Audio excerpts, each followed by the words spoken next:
So let's take a look at the general form of how you multiply two matrices together. And then in the last video after this one, we'll take this and apply it to the vectorized implementation of a neural network. Let's dive in. Here's a matrix A, which is a 2 by 3 matrix because it has 2 rows and 3 columns. As before, I'd encourage you to think of the columns of this matrix as 3 vectors. Vectors A1, A2, and A3. And what we're going to do is take A transpose and multiply that with a matrix W. But first, what is A transpose? Well, A transpose is obtained by taking the first column of A and laying it on its side like this, and then taking the second column of A and laying it on its side like this, and then the third column of A and laying it on the side like that. And so these rows are now A1 transpose, A2 transpose, and A3 transpose. Next, here's the matrix W. I encourage you to think of W as vectors W1, W2, W3, and W4 stacked together as so. Let's look at how you then compute A transpose times W. Now, notice that I've also used slightly different shades of orange to denote the different columns of A, where the same shade corresponds to numbers that we think of as grouped together into a vector. And that same shade is used to indicate different rows of A transpose, because the different rows of A transpose are A1 transpose, A2 transpose, and A3 transpose. And in a similar way, I've used different shades to denote the different columns of W, because the numbers of the same shade of blue are the ones that are grouped together to form the vectors W1 or W2 or W3 or W4. Now, let's look at how you can compute A transpose times W. I'm going to draw vertical bars with the different shades of blue and horizontal bars with the different shades of orange to indicate which elements of Z, that is A transpose W, are influenced or affected by the different rows of A transpose, and which are influenced or affected by the different columns of W. So for example, let's look at the first column of W. So that's W1, as indicated by the lightest shade of blue here. So W1 will influence or will correspond to this first column of Z shown here by this lightest shade of blue. And the values of this second column of W, that is W2, as indicated by this second lightest shade of blue, will affect the values computed in the second column of Z, and so on for the third and fourth columns. Correspondingly, let's look at A transpose.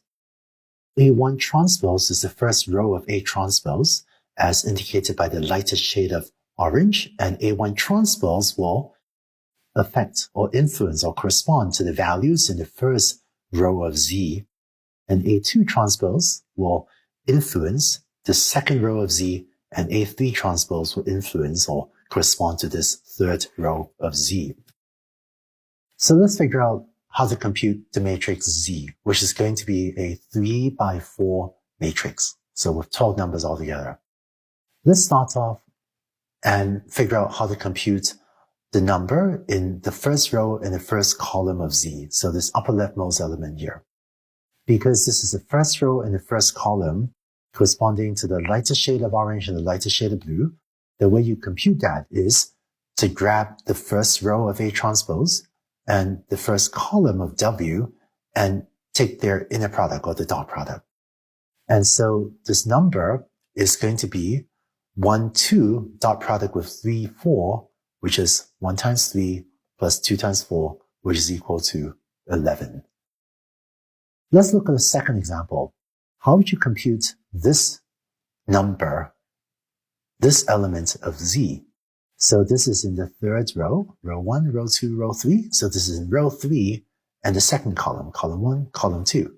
So to compute the number in row 3, column 2 of Z, you would now grab row 3 of A transpose and column 2 of W and dot product those together. Notice that this corresponds to the darker shade of orange and the second lightest shade of blue.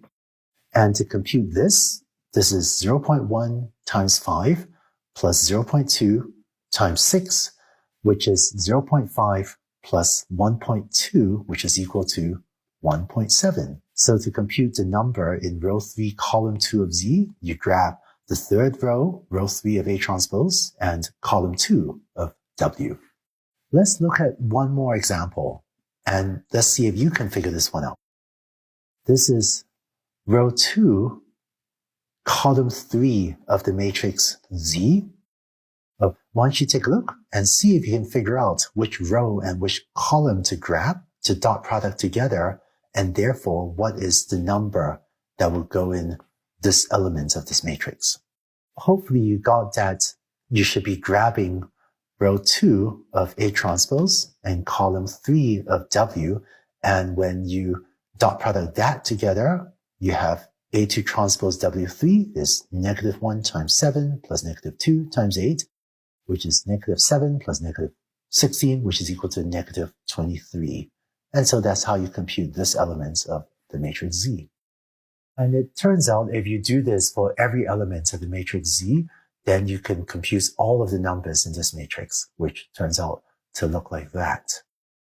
Feel free to pause the video if you want and pick any element and double check that the formula we've been going through gives you the right value for Z. I just want to point out one last interesting requirement for multiplying matrices together, which is that X transpose here is a 3 by 2 matrix because it has 3 rows and 2 columns. And W here is a 2 by 4 matrix because it has 2 rows and 4 columns. One requirement in order to multiply 2 matrices together is that this number must match that number.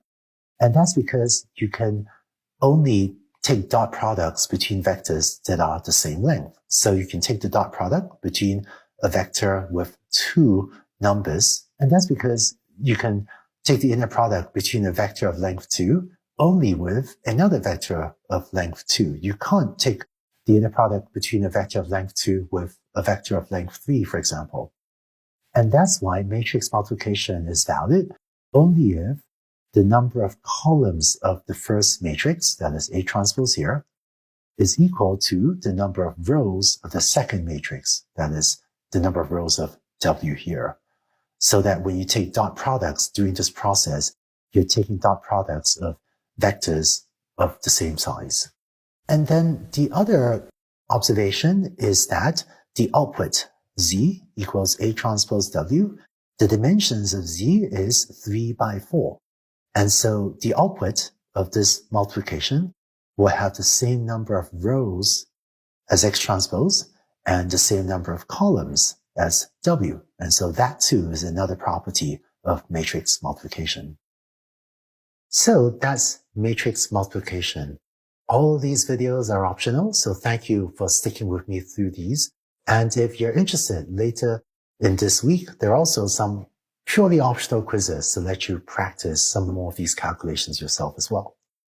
So with that, let's take what we've learned about matrix multiplication and apply it back to the vectorized implementation of a neural network. I have to say, the first time I understood the vectorized implementation, I thought it was actually really cool. I've been implementing neural networks for a while myself without the vectorized implementation. And when I finally understood the vectorized implementation and implemented it that way for the first time, it ran blazingly much faster than anything I'd ever done before. And I thought, wow, I wish I had figured this out earlier. The vectorized implementation, it is a little bit complicated, but it makes neural networks run much faster. So let's take a look at that in the next video.